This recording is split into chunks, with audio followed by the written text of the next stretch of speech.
Previously on the Beam Chronicles. You go ahead and see if you can find this Fly character. I don't know, though. I hear he's kind of elusive.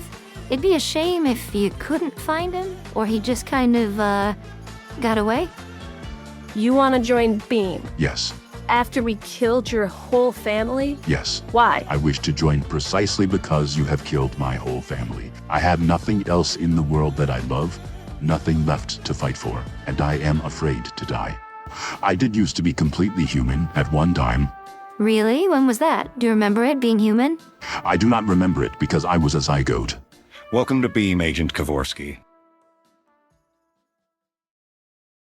Oh, okay, all right. I got it, Caraway. Yep. Hey, come on in, guys. Give me a sec. Yeah, I said I got it. I'll put him on the backlog, all right? Okay. Talk to you. Teak, you mind setting these files down on that stack over there? Yeah, sure thing. Murphy, don't tell me that's the backlog. Fuck off. That's quite a stack, dude. It's like 3 feet tall. Roughly as tall as an adult emperor penguin. I said fuck off. So how many cases are on the backlog exactly? I estimate about 10,000. No, stop. It's like maybe 350. Holy fucking Murphy, shit. that's not Oh, great. I was way off. Look, anytime something comes to me from evals that I can afford to ignore, I backlog it. What do you want from me? I don't have the resources to handle it. Hey, Murph. I got an idea. Damn it, I hate it when that happens. You know how I owe you $1,000 because you predicted that Jackson was Jackson? I mean, I'm aware that you do. I'm not expecting to see it anytime soon. Well, I still think Jackson should pay you, not me. For the last time, it's not my fault that my name is my name. It is his mother's fault. Perhaps she should pay her debt. Double or nothing that Ava can clear that backlog in a month. 350 cases in a month. That's more than 10 per day. We can do it, right, guys? I am eager to take on the challenge. None of them require people to be equalized, right? I couldn't backlog them if they did. Then yeah, I'm in. Sounds fun. You're all serious. Yep. Yes. You still have to do your regular bus too, right? This is purely extracurricular. Sounds fair. We got a deal? Hell, sure, let's do it. Jackson, go high, Cidney low. That's too low, Sid. Got it. JT, put your fucking hands down. Sorry. I do not think I understand what this one is trying to do, thematically. Hey guys, I think I'm flying faster these days than I used to. What do you guys think? Cidney, get that one. Okay, seriously, his name is Ping Ponger? You and I both know that's not the stupidest name we've ever seen. Yeah, but did you read this eval? Those aren't even anomalistic capacities, dude. He just likes ping pong. That's a hobby. Is it on the backlog? Okay, yep. Good point. Should be easy. And this will be number 100. What is ping pong? Oh, this one was not difficult. That one was like emphatically ugly. You don't have to be so aggressive with them when they're obviously that naive. Why is it always my job to make You sure they do don't always find a escape? way to make things more He wasn't entertaining. heavy, but like he wouldn't stop moving, so I couldn't hold him. You know, I think if we divvied these up, we'd finish in like a few days. Not fun. No, come Not on, fun. Charlie. Not Part of fun. me makes I it do worth not it want to doing leave it them alone. together. Not Okay, fun. okay, got it. God damn, we'll stick together. Yay! This one should be easy and quick, then we can go home and sleep. Why do then? we not simply ambush them from How'd you all get three them all to sides, come my out so friends? quickly? He's on the move. Grab him, JT. I apologize, old friend. I seem to have another forecast for the backlog. Sure, go ahead, right over there. I'm sorry, what happened to the backlog? Your forecasts were right again, Howie. Those 3 kids can do anything. Absolutely remarkable. 290 down. 300, 310. 320. 330. Hey, could you all quit slamming them on my desk every day? 340. And that's 350, boys. We did it. Dude, I'm sorely Never a doubt like around my mine. boss.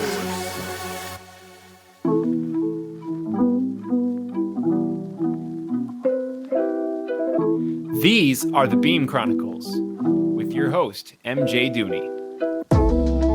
Book 1, Initiation, Chapter 14, Cidney Kovorski.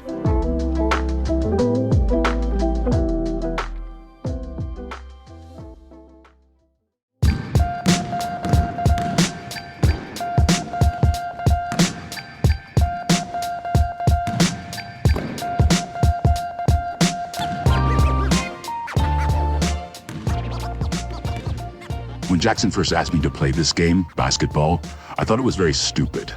The aim was quite straightforward. Players must take an orange ball, roughly 9.5 inches in diameter, and lob it through a metal hoop 10 feet off the ground that is twice that size. I did not understand many things about this game. Why was the ball orange? Why did I have to wear a specific sort of shoe and not the boots that Charlie gave me?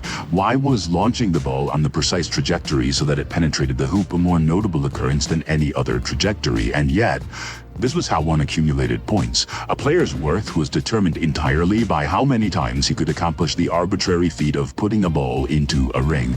I did not understand this worth evaluating function. Approximately making a basket was worth nothing, no matter how close. More challenging feats than getting the ball into the hoop were as well worth nothing. The first time we had played, in fact, I grew very upset with Jackson, much to his twisted delight, when I managed to balance the ball on top of the backboard and received no commendation for it on the scoreboard. That particular game we did not finish due to my temper. But over what was roughly a month of playing basketball with Jackson, I had grown to realize that the nature of sport was not value demonstrating competition, but recreation and social interaction.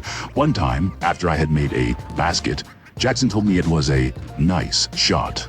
At first I was confused why he would celebrate my accomplishment in the face of losing ground in the battle, yet when he next made a basket, I returned the compliment. Nice shot. It felt pleasant. Basketball is not about the score, Charlie, I explained to our colleague as I defended Jackson on the perimeter. Basketball is about sportsmanship and camaraderie. Jackson and I engage in friendly opposition, but the results of this opposition have no bearing on the outside world. The nature of sport is to enjoy oneself. Sounds like you lose a lot. She distractedly commented. Jackson lifted the ball as if he were going to shoot, and I jumped to deflect it. But once I was in the air, he waited for me to land and then fired from behind the line. A three-pointer. Nice shot, I said almost instinctively, and then redirected my attention to Charlie. Charlie, you are correct. I am seldom victorious. How did you know that? Because when someone says they play just to have fun, it means they suck. I was a bit distraught by this notion, so I turned my frown to Jackson. You don't suck, Sid. She's just overly aggressive and competitive. You're doing great. Jackson has told me that at least half of my shots were nice, Charlie. What's the score? She seemed to ignore everything we had said. This was typical of her. 27-12, and we are playing to 30. And you have 12? I nodded. You realize he's cheating, right? No, we have disallowed dunking. He may not fly, and I may not use my enhanced musculature to overpower him. Sid, why the hell would you agree to those rules? You're giving up literally the only advantage you have against him. He doesn't even know how to play, Jackson. He's 7 feet tall. No, Charlie, this is better for both of us, I explained. If he cannot use his advantage of flight, I should not use my advantage of strength. But Cidney, he's telekinetic. He can still just move all of his shots in. This was a factor I had as of yet not considered. I looked at Jackson, dribbling the ball at half of the court, and his eyes darted left to right. Then he released the ball, underhandedly and from half of the court, and it sailed into the hoop without making contact with it. Nice shot, I said, stunned again due to instinct. And the game is over. I have been hoodwinked, and you are a dick. Sid, I promise I almost never deflect my own shots like that. Otherwise, I'd never miss, right? I miss all the time. But I too miss frequently. Do you deflect my shots, Jackson? He did not answer. I assumed his guilt. Ribs look good, by the way. Charlie leaned against the pole of the basketball net, folding her arms. Well, I guess ribs 6 good. Oh, yeah. He affectionately patted his flank. Good thing we have that cutting-edge medical department. Sometimes I forget they were broken just like a month ago. You wouldn't even know it, what with the smoothness of my stroke. He fired another shot, the course of which was clearly off target until the last second when it adjusted. Yeah, white boy, you're the next Larry Bird. Steve Nash! Right, Canada. I am black. I had made a bit of a habit of inserting non-sequiturs into our conversations when I did not understand what they were about anymore. This one was tangentially related. Charlie had commented on Jackson being white, yet they both looked at me the way they had the first time they ever heard me speak. I attempted to explain. Phil and I have been trying to decipher Kovorski's notes during our meetings. It is challenging, since we are not linguists and it is not a language, but it is somewhat like a riddle. During these endeavors, we uncovered a record of my genetic and cellular makeup as a single cell before any modifications. Amongst the details of this record were the names of my biological parents. Phil looked them up and deduced that I am black. Of course it's Phil behind this. He still thinks he's Indian. Jackson brushed aside my personal revelation with a cavalierness that made me feel trivialized. Charlie rushed to my defense. He can be black if he wants, Jackson. Don't be such a jerk about it. Charlie, that's racist. Oh, yeah? She scoffed, and Jackson immediately blushed. I did not understand the deep social context of this particular exchange, but Charlie seemed mostly good-natured about it, even if Jackson was deeply embarrassed. It's not a biological thing. Oh, yes, please. She laughed, waving an open palm across her body. Explain to me, of all people, the biological implication of race. I'd love to hear your perspective. Clearly mine is... Race is cultural. You'll give me that much, right? Sure. Charlie seemed to be stifling a chuckle at his immense discomfort. Still, I did not comprehend the deeper meaning to all of this. He doesn't know anything about black culture. He barely knows anything about human culture. No offense, Sid. I am not offended. Yeah, but you don't think he kind of looks black? Charlie, you can't say that. Besides, he looks like a monster. No offense, Sid. I am not offended. Obviously, other than the monster parts, man, I don't know. I guess I always just kind of assumed he was black. I'll ask Murphy, 1 second. Charlie, Jesus, are you suggesting that because Murphy is black, he can tell you if Cidney is also black? Well, shit, you apparently aren't counting me, so... Oh my god, I never said that I didn't. Oh, is Murphy black as well? I asked, excited about this newly discovered commonality. Charlie turned to me with a genuine smile. Yes, Cidney, Murphy's black. Me too. And I'm just asking for a third opinion, Jackson. Stop getting so assed up about it. You're the one being racist. And it's offensive to Sid. They would not believe me that I was unoffended, but it was nice that they were concerned enough about my feelings to insist that I not be. Hey, Murphy, is Cidney black? Yeah. Huh. Never really thought about that. I guess, now that you bring it up, I had an Uncle Steve who looked almost exactly like him. Well, minus the purple and the creepy eyes and the monster teeth. No offense, Sid. I am not offended. Boom. Problem solved. I still don't think he's black. Whatever, your opinion counts the least. This game is over, right? Ready to go work out, JT? Seriously. We just did it yesterday. Why did I ever ask you for help? Charlie did not answer his question. I think she considered it whining.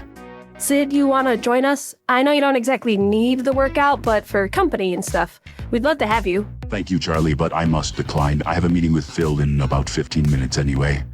And thus they left. I would not have gone along with them, even if I had the opening in my schedule. I detected a bit of insincerity in Charlie's request to join them, and I understood entirely. Charlie and Jackson had been through much together during the time when I was dormant in the dungeons. These weight trainings were more than just what they seemed. It was personal and impactful for them emotionally.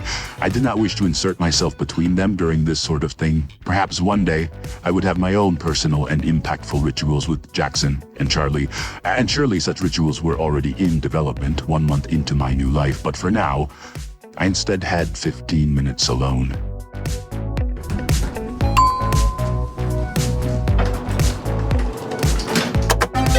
Level A clearance required for dungeon access. Welcome, Agent Kovorski. Hello, elevator.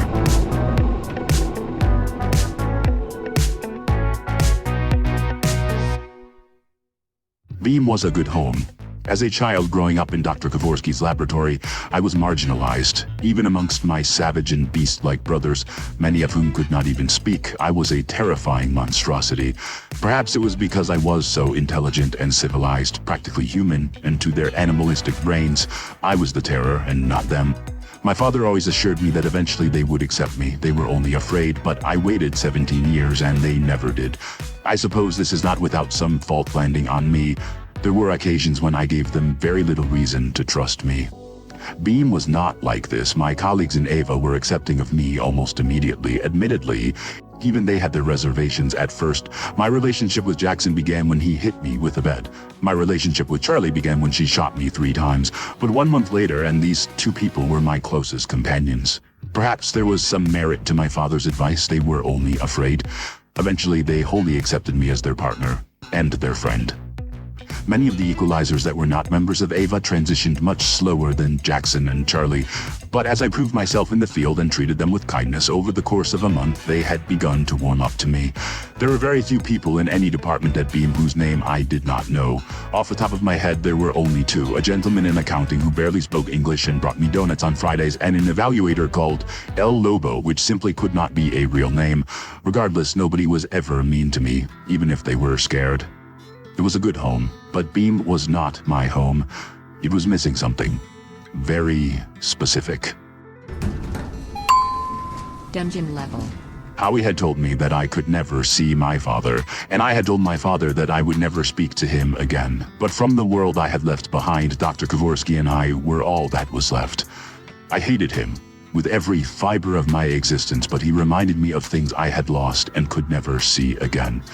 I knew the location of his cell. The dungeon contained many monsters, the blue one, formerly myself, several more dangerous creatures, yet the monster with the tightest security was my creator. He was secluded and alone in his private room, only accessible by the identification keycard of Prophet himself. I could not see him or speak to him, only stare at a door with his name printed on it. That I did this, that I was currently doing this, staring at just that door, behind which sat the man I hated most, only illustrated how deeply I longed for my old world. Sid? I spun around. It was Maria Caraway. Maria, we have not spoken in a few days. It is nice to see you. You too, big guy. What are you doing down here? I glanced back at the door and considered the conclusions she would be forced to. I was not intending to break him out. I could have done so many times already were that my intention. Please, Maria, do not interpret my standing here as indicative of a flaw in my loyalty. Sid, calm down. She lifted her hands, a gesture I had come to realize meant I was overly emotional. I wasn't thinking that at all, buddy. I just wondered why you were wandering alone in the dungeon all by yourself. Usually that's kind of my thing. I remember, Maria. You were my favorite part of the day. She turned red. I continued to explain my purpose. I have a short break before I am supposed to meet with Phil. Jackson and Charlie have both gone to the gym for training and exercise. They invited me, but I declined this invitation. She frowned a little. Yeah, I really don't blame you on that one. Those two are sort of hard to be around together sometimes. How do you mean? No, it's nothing. Never mind. Maria, I wish to hear what troubles you. I am a very good listener. She glanced over her shoulder, but no one was ever coming in the dungeons. I guess I would kind of like to talk about it, but don't tell them, okay?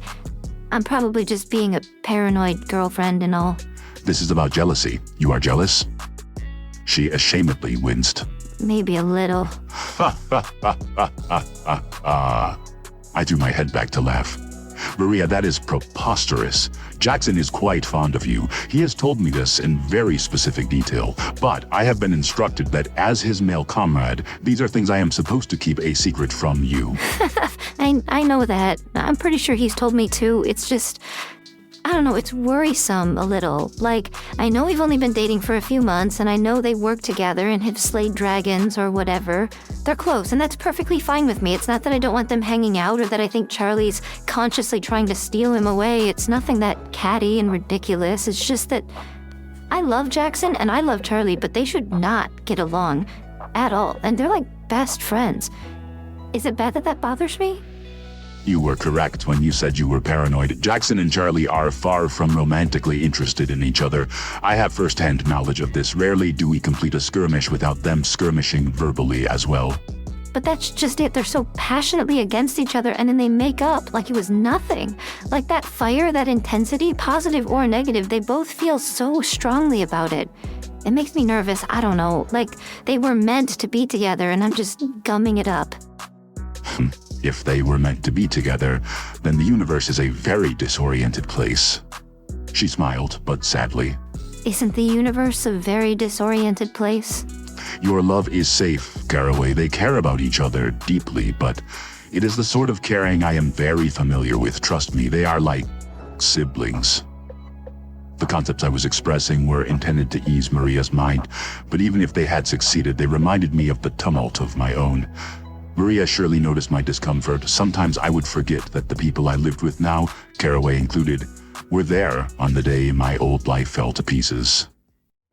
Why did you want to join Beam? I joined because I am afraid of death and I did not wish to stay in my capsule anymore. Come on, Sid, that's not it. Why do you always insist that I am lying? Because that would be a satisfactory answer for a lot of people, but if I watched an army violently murder my entire family and take me prisoner, the first thing I'd do when I got a shot at the general of that army would not be to ask him if I could have a pet lobster. How is Patrick, by the way? He is well. It still concerns me, the nature of his origin. I believe that deep down he is an evil being, and one day he will have a hand in the end of the world, but for now, I love him. She chuckled and persistently awaited my response. I did not wish to tell her. Why did you join Beam, Maria? Your demeanor is ill-suited for an equalizer. If I tell you, will you tell me? Yes. I was lying, but I was too curious.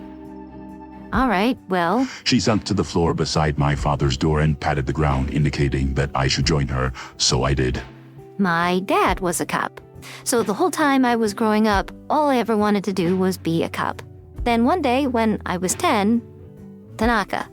And I remember watching it on TV with my dad, and he told me it was the dawn of a new era, where the protection the police gave wasn't enough. He tried to get into Beam the very day they started up, and he kept trying, and they kept telling him that he was too old. So I joined instead, the day I turned 18, half for my dad, half for me. Anyway, I realize now why they wouldn't take him after his years of police service. Can't teach an old dog new tricks. They really indoctrinate the hell out of new recruits. Back them up into the scariest things first so that it's etched into their brain. Slowly work their way toward taking down innocent people just trying to get by. And I mean, look, I can't blame the guys who just barrel through it, accept the ridiculous paychecks, eat up the propaganda, and stick with their training for the longest time. Because my dad and Howie, I also thought I was on the right side. And you do not anymore? Not since the day we busted your father. So, why then do you not quit? Great question, Sid. I think maybe now I am on the right side. Look, there's a big difference between not fighting in a war and standing up against it, you know? Quitting would just be ignoring it. Beam would replace me, blemishless to their output, but where I am now... Evaluations was supposed to be my punishment, but instead it's given me this awesome opportunity to take a little bit of the evil back. How is it you do this? Well, equalizers don't equalize people that I evaluate to be harmless.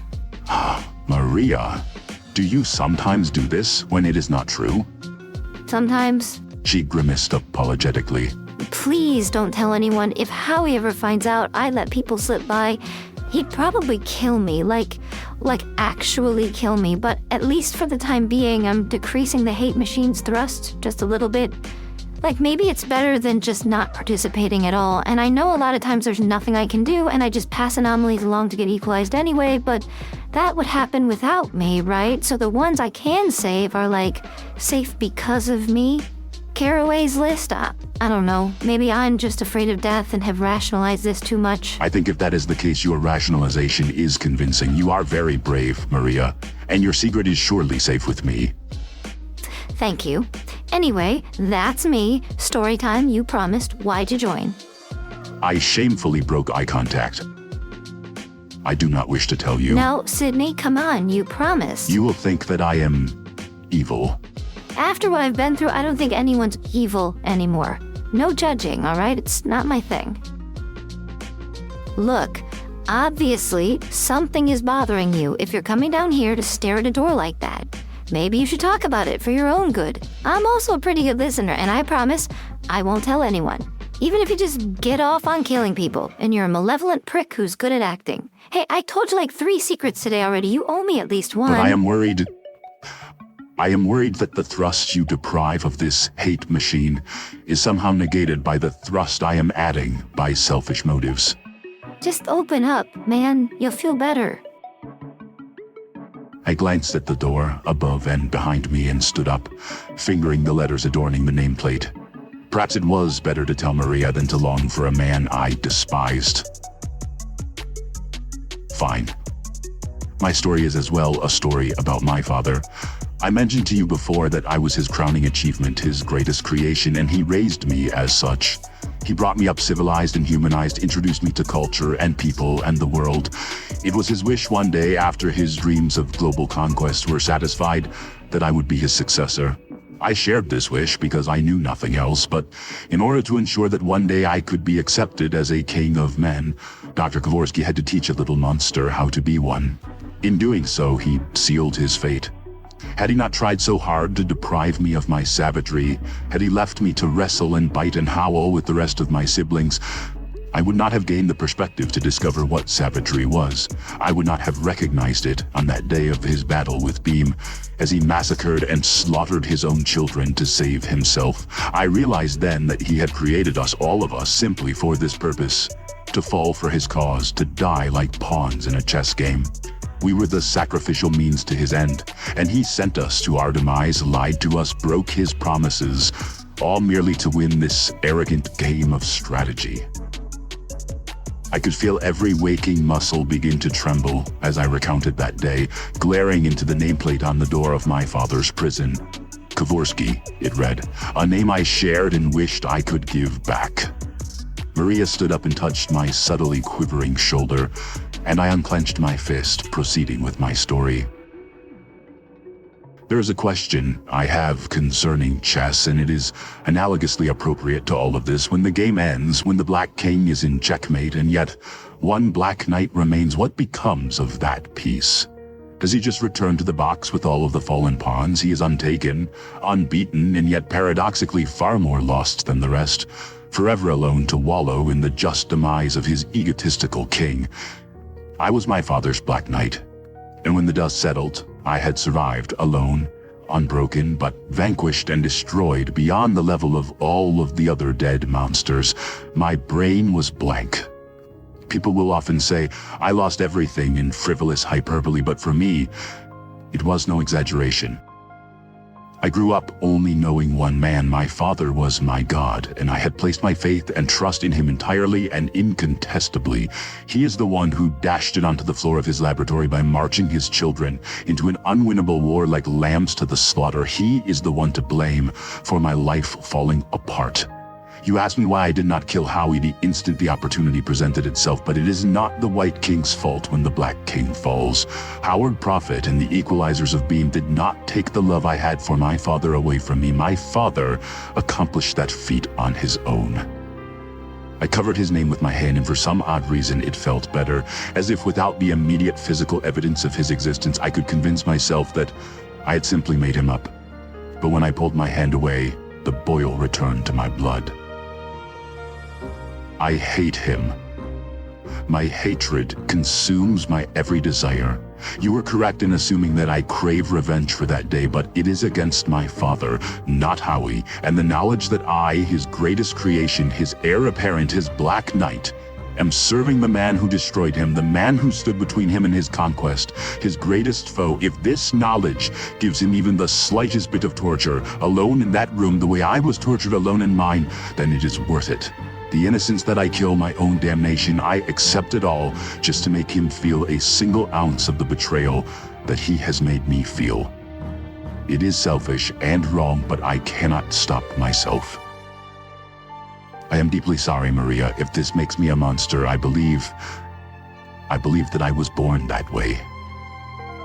I expected her to leave upon the end of the story. I expected it to terminate our young but true friendship, but to my surprise, she instead lingered to comfort me, a symbolic representative for the security of my new home. Sid, it's okay, really. I've been here a long time. I've heard way worse motivations for being an equalizer. You really loved your family, huh? No, in fact, most of them I hated. I believe she understood to whom I was alluding.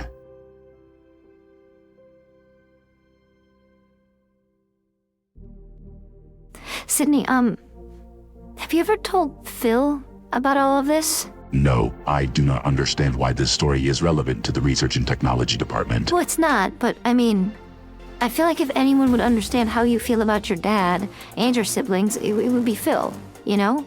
I do not know. Oh my God, Sid, you really don't know? Seriously? I shook my head. Phil is one of Kovorski's kids, too. You probably never saw him. He told us Dr. K kept his weaker experiments separate to keep them from getting killed. Plus, I think he just made Phil to appease Howie for a little bit, probably never intended to keep him. Maria. I grabbed her shoulders and shook her until she stopped talking. Are you saying that Phil is my brother? My heart fluttered within my chest. Surely this could not be a joke. Maria was not that cruel. Yeah, Sid. Phil is your brother. And suddenly, a shimmer of light washed over my wretched soul. Suddenly, I did not even need my despicable father to remind me. I did not need him even to remember my sister. I have a brother, Maria. I have a brother. I could not contain my excitement. I turned to walk down the hall as briskly as I could toward the elevator. Where are you going?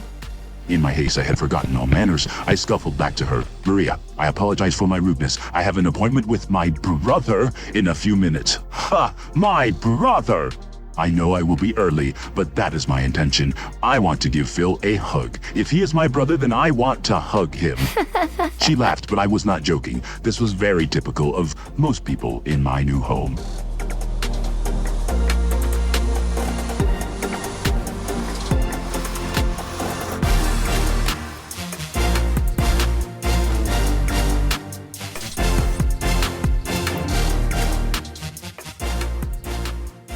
Thank you for listening to this episode of The Beam Chronicles, a fiction podcast written and produced by me, MJ Dooney. First of all, the annoying part, if you haven't rated this podcast on Spotify or Apple Podcasts, that would be amazing and help me out a lot with growth and motivation. Like, follow, subscribe, etc. on YouTube, TikTok, Twitter, and Insta, even though I'm not super active on any of those anymore. I'm having so much fun creating this, and my job as a high school teacher takes up so much of my time, I barely have the energy to promote it all. So if you like what you hear and could share the word with anyone in your life who might enjoy what I'm making, that would be fantastic. As always, any constructive criticism or feedback at all, beamchronicles@gmail.com. Just as a heads up, the next 3 chapters of the story were really intended to be consumed in sequence, so I'm trying to put out all 3 of them at once. That said, it's a lot of work, especially with the holidays coming up, so I'm not perfectly certain I'll have it all done by next week. I know I keep saying that I'm going to slow down. I think this is the moment where I actually do. All music and sound effects were sourced through the Epidemic Sound Library. Special thanks to Sergio Duarte for creating the cover art for this podcast. You can find him on Instagram. Thanks again for listening.